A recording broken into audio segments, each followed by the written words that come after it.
కూడా కాస్తైన మానవత్వం ఉంటే ఈ రకమైనటువంటి చర్యలకు పాల్పడతారా? నేను అందుకనే మొదట్లో చెప్పాను, ధనార్జన ధ్యేయంగా పనిచేసినటువంటి ప్రభుత్వం జగన్మోహన్ రెడ్డి గారి ప్రభుత్వం. మద్యం మీరు దాని డిస్టిలరీస్కి మీరు కానీ గమనించినట్టయితే నెక్స్ట్ నాకు తెలిసి దాని మీద కూడా ఒక డీటెయిల్ రిపోర్ట్ వస్తుంది అని చెప్పి ఆశిస్తున్నాము. దానికి మ్యానుఫ్యాక్చరింగ్ టైంలో దానికి మినిమం డేస్ ఇంత దాన్ని మిక్స్ చేసిన తర్వాత దాన్ని అట్లా స్టోర్ చేయాలని చెప్పి ఉంది. కానీ ఆ స్టోరేజ్ని కూడా అతిక్రమించి బాటిలింగ్ చేసి బయటికి పంపించారని చెప్పి నిపుణులు చెప్తున్నారు. అంటే ఆ స్టోరేజ్ ఉంటే తప్ప దాంట్లో ఆ క్వాలిటీ అన్న కొద్దిగానే ఉంటుంది.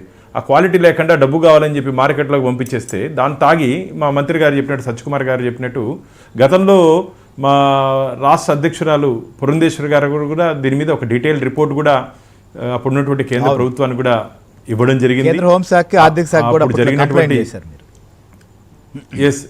అప్పుడు ఇవ్వడం జరిగింది. దాంట్లో ఉన్నటువంటి అంశాలను పరిశీలిస్తామని చెప్పారు. మొత్తం ఈరోజు ఈ సిట్టు దాంట్లో పూర్తిగా డీటెయిల్డ్గా లోపలికి వెళ్తా ఉంది.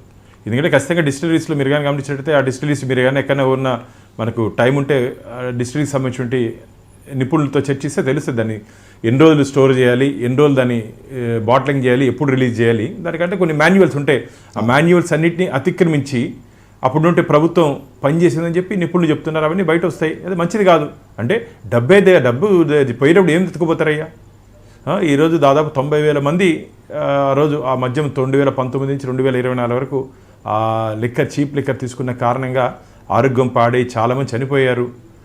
అంటే జగన్ బ్రాండ్, జే బ్రాండ్ ఆ రోజు అన్నారు కదా, జే బ్రాండ్ అని. ఆ జే బ్రాండ్ అసలు లీడింగ్ బ్రాండ్స్. ఇంకోటి ఎవరన్నా మీరు కానీ గమనించినట్టయితే, అంటే నాకు మంది దాకా అలవాట్లేదు కానీ మెక్డోవల్స్ లేదా మ్యాన్షన్ హౌస్ ఇట్లా ప్రీమియం బ్రాండ్స్ ఏదో ఉంటాయి, అవన్నీ లేకుండా కేవలం ఈ జే బ్రాండ్స్నే వీళ్ళకి ఎవరెవరు బినామీలుగా ఉన్నారో ఈ బ్రాండ్స్నే మార్కెట్లోకి తీసుకొని వచ్చి ఆ బ్రాండ్స్నే ఆంధ్రప్రదేశ్ రాష్ట్ర ప్రభుత్వం ఆ రోజు ఆంధ్రప్రదేశ్లో అమ్మారని చెప్పి కంప్లైంట్స్ ఉన్నాయి.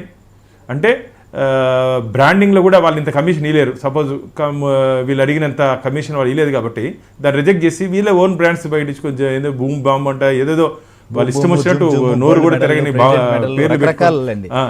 పేర్లు, ఏం మెడల్లు, అన్ని మెడల్లు, ఈ మెడల్ ఆ మెడల్ అని చెప్పి పేర్లు పెట్టుకొని మార్కెట్లోకి వదిలేసి ప్రజల ప్రాణాలు హరించినట్టు ప్రభుత్వం మంచిది కాదు. జగన్మోహన్ రెడ్డి ఆ ఉసురు ఊరికే పోదు కదా. అందుకనే కదా ప్రజలు మిమ్మల్ని చేదరించుకున్నారు. మీరు ఎన్ని మాటలు చెప్పినా, ఎంత నవరత్నాల పేరుతో ప్రజల్ని ఎన్ని చెప్పినా సరే ప్రజలు మీరు ఇచ్చినటువంటి మాటని తీసుకోలేకపోయారు కదా.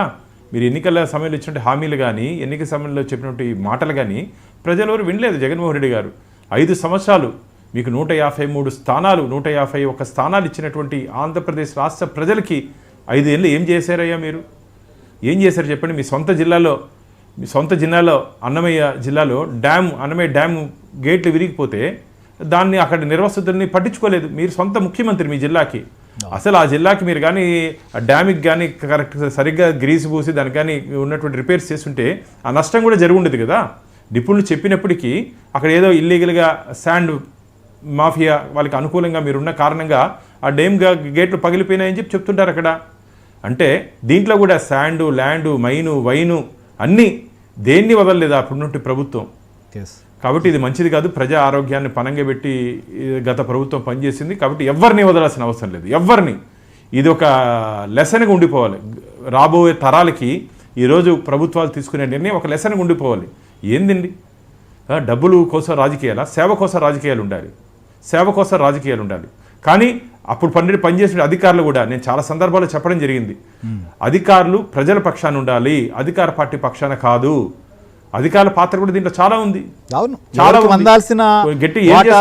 అందాల్సిన ముడుపులు వాళ్ళకి అందిన తర్వాత దాన్ని అడ్డం చెప్పేది ఎవరు, దాన్ని తప్పని చెప్పింది ఎవరు, లేకపోతే చట్ట ప్రకారం వ్యవహరించాలి చెప్పి అడిగిన వాళ్ళు ఎవరు, అసలు ప్రశ్నించిన వాళ్ళు ఎవరు అప్పట్లో?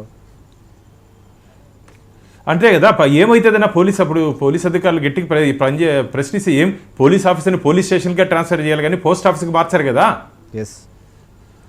కాబట్టి అప్పుడున్నటువంటి అధికారులందరినీ ఏం విధంగా వాళ్ళకి కావాల్సిన అధికారులని గుప్పెట్లో పెట్టుకొని ఇండియన్ అడ్మినిస్ట్రేషన్ సర్వీస్ని, ఐఏఎస్ని అధికార పార్టీ సర్వీస్గా కొందరు మార్చుకొని, ఇండియన్ పోలీస్ సర్వీస్ని కొందరు అధికారులు పెట్టుకొని పొలిటికల్ సర్వీస్గా మార్చుకొని 5 సంవత్సరాలు ఆంధ్రప్రదేశ్లో అసలు ప్రజాస్వామ్యం లేకుండా ప్యారలల్గా జగన్మోహన్ రెడ్డి రాజ్యాంగాన్ని నడిపాడు. ఐపీసీ సెక్షన్లో ఆంధ్రప్రదేశ్లో పనిచేయలేదు, వైసీపీ సెక్షన్లో పనిచేసే విధంగా 5 సంవత్సరాలు వేయలేరు ఇవన్నీ. కాబట్టి దానికి అన్నిటికీ ప్రజలు ఓపిక గుండి నువ్వే కాదు బటన్ నొక్కేది జగన్మోహన్ రెడ్డి గారు, మేము కూడా బటన్ నొక్కుతామని చెప్పి 2024లో బూతుల్లోకి వెళ్ళిన తర్వాత బటన్ నొక్కి వైసీపీ ప్రభుత్వాన్ని కూలగొట్టడం జరిగింది. రైట్ చూసాం సార్. ప్రజలు ఇచ్చినటువంటి తీర్పు తీసిన తర్వాత కూడా ఇంకా రియలైజేషన్ రావట్లేదు. అసలు ఇది స్కామా, అసలు దీన్ని స్కామ్ అంటారా అని చెప్పి మాట్లాడుతున్నారు. రాజేష్ గారు, మీరు క్షేత్రస్థాయిలో కూడా చూస్తుంటారు. అప్పట్లో మద్యం బాటిల్ ముట్టుకుంటే షాక్ తగలాలి, అందుకే రేట్లు పెంచామన్నారు. షాక్ తగిలిందా, లేకపోతే ఈ మద్యం తాగిన తర్వాత వాళ్ళ ఆరోగ్యానికి షాక్ తగిలిందా? ఏదే